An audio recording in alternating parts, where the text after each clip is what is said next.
What's up guys? DownShiftVinci here. Very good morning sa inyo. Anyway, for this vlog guys, meron akong kakabit dito kay Bea. Or more like, ipapakabit pala. Actually, madali na ikabit tong item na to, which is yung quick throttle. Yan. And nabili ko nga pala to sa Mark Motorcycle Parts and Accessories. Yan. Ganda na ng shop ngayon nila Boss Mark dyan sa Paliparan, Dax Cavite. Kaya kung naghahanap kayo ng motorcycle parts, one stop shop. Yan. Especially kung malapit kayo sa Dasma, Mark Motorcycle Parts and Accessories. Nandiyan sa description box yung link ng location nila, contact info nila, group nila, kung ano-ano ba. And eto, may pupuntahan kaming mechanic, kaming dalawa ni Rides Norman. Kami dito sa may Noveleta, Cavite. Etong mechanic na to, hindi ko man siya na-vlog nung unang punta ko sa kanya. Wala akong dalang camera nun, or lobot yung camera ko nun. Pero etong mechanic na to yung unang nag-check kay Bea.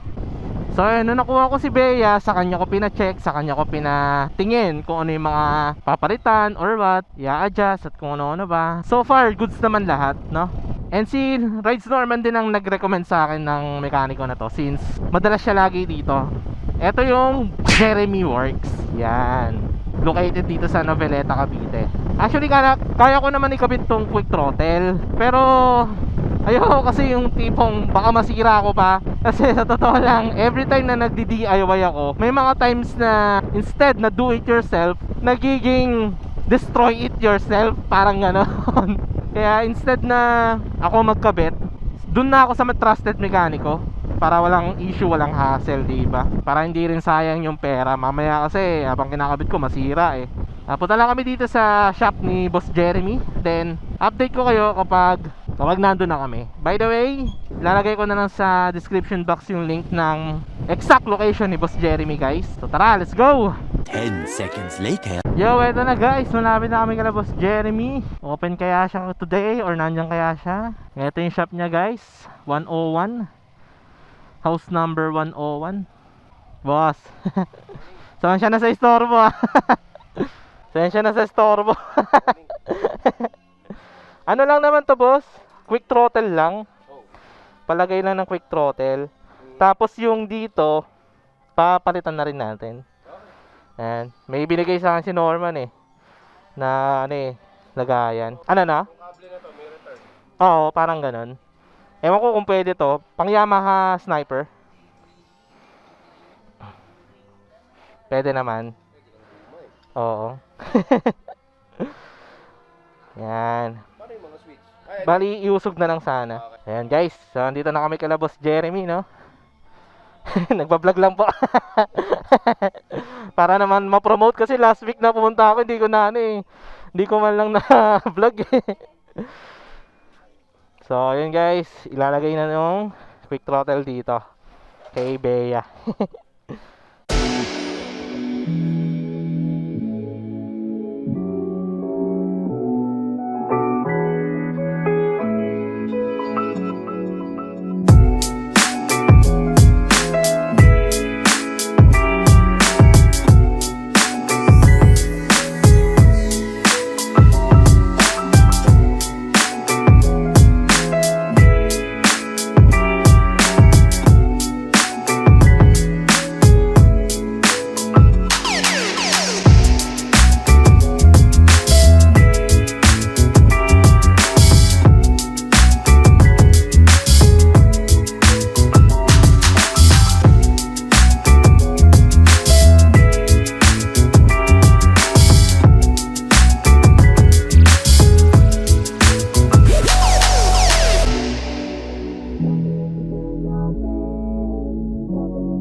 So guys, eto na yung quick throttle na kinabit ni Boss Jeremy dito kay Bea, no?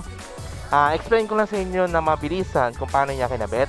So, ang ginawa niya is in-adjust tong brake levers.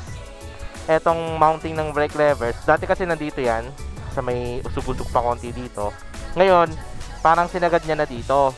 Kasi, kapag sinunod namin yung stock mounting ng mga to, etong quick throttle, parang may excess pa siya dito. Parang ganyan siya kahaba. Yan. Kaya ang ginawa ni Boss Jeremy, binutasan etong handlebar, tapos etong mounting na etong switch na to, dun na lang sinukat. Kasi etong mounting switch na to, nandito pa yan. Parang nakausog pa siya dito sa right side. And then etong quick throttle, kung hindi namin in-adjust etong quick throttle guys, meron pa siyang excess dito. Parang may sobra pa na hindi siya naka-mount sa bakal.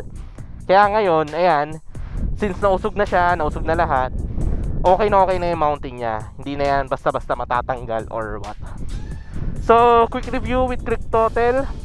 Yun, nagamit ko na rin siya sa ibang biyahe, like city driving pa lang. Pero sa mga open roads, open space, hindi pa ganun katagal. Although, ang pinaka nagustuhan ko kasi sa quick throttle guys is responsiveness ng throttle.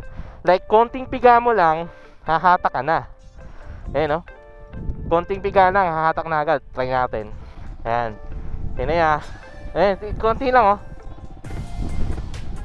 Unlike sa stock na throttle, parang kailangan mo pang ibirit ng ganon para lang humatak. First gear, tapos konting piga lang sa throttle.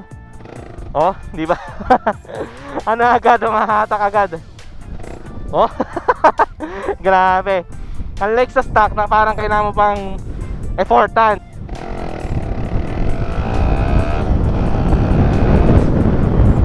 Grabe. Yun nga, yung responsive ng throttle guys. Yung nagustuhan ko dito sa quick throttle. Tsaka yun nga, effortless. Hindi ko na kailangan gamitan pa ng todo effort sa pag-throttle. Actually, konting-konti lang yung pagpihit ko, pero umaandar ako, diba? Pero syempre, meron tong cons.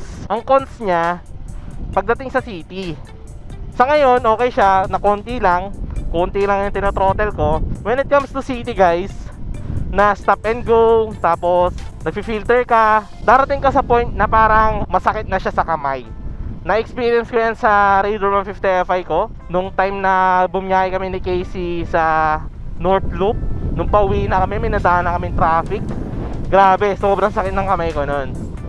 Pero since etong si Bea, hindi naman siya design, or hindi ko naman to pang city drive, pang daily commute or what, gagamitin ko na to pang rides, pang liwaliw, pang harabas, parang ganon.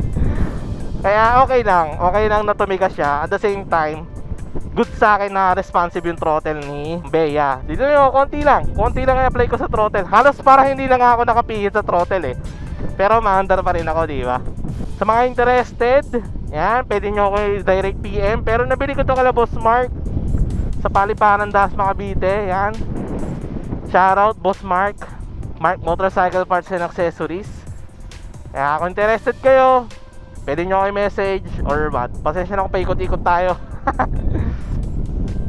Tapos maraming salamat din pala kay Boss Jeremy, yan, sa pagkabit na itong quick throttle na to, no? Kasi yun nga, kahit pa paano nagawa niya ng paraan.